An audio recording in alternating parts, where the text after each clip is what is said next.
Paano malalaman kung qualified ka sa Pag-ibig Housing Loan? Good day, housemates! Right now we are here at Pasay City, Metro Manila, and I will share with you kung paano nga ba malalaman kung qualified ka sa Pag-ibig Housing Loan.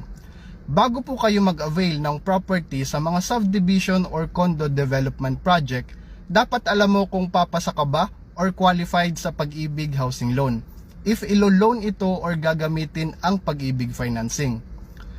Ito ang mga dapat mong malaman. Dapat member ka ng Pag-ibig at mayroong at least 24 months required contribution at the time of processing ng iyong housing loan.